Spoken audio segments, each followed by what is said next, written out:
ہمارے منہاج القرآن کا دسترخوان بڑا وسیع ہے۔ اسلام کی سطح پر آقا علیہ السلام کی امت کی خدمت کر رہے ہیں، امن کی سطح پر پوری انسانیت کی خدمت کر رہے ہیں۔ منہاج القرآن یہ علوم محمدیہ کا انٹرنیشنل مال ہے۔ اس میں تفسیر بھی ہے، حدیث بھی ہے، فقہ بھی ہے، تصوف بھی ہے، سلاسل بھی ہیں، ظاہری علوم بھی، باطنی علوم بھی، سائنس بھی ہے، تنظیمات بھی ہیں، اسکول بھی ہیں، یونیورسٹیز بھی ہیں، پھر ویلفیئر سوسائٹی بھی ہے۔ جو چیز چاہیے منہاج القرآن کے مال میں ایک ہی چھت میں سب کچھ ملتا ہے۔ آپ نے فرمایا بیدار ہو جا غفلت کی نیند سے قبل اس کے تمہیں قبر کی نیند سے بیدار کیا جائے۔ عملی زندگی میں دیندار بن، جو دیندار ہیں ان سے میل جول رکھ تاکہ تمہاری زندگی میں دین محفوظ رہے۔ تیری خلوت اللہ کے ساتھ صحیح نہیں ہے۔ جب تو باہر نکلتا ہے لوگوں میں تو اپنے آپ کو مومن دکھلاتا ہے، مگر جب تو تنہا ہوتا ہے اس وقت اس جیسا نہیں رہتا جو دکھا کے آیا تھا۔ خلوت میں اس سے بہتر حال رکھ جو جلوت میں لوگوں کے سامنے رکھا۔ لوگوں کے ساتھ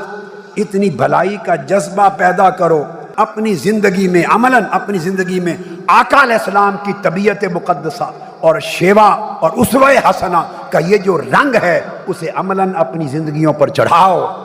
اپنے مزاج بدلو، اپنی طبیعتیں بدلو، اپنے برتاؤ بدلو، اپنے بول چال کے طریقے بدلو اور ایسے ہو جاؤ جیسے بہار کا موسم ہوتا ہے، انسانیت کے لیے بہار بن جاؤ۔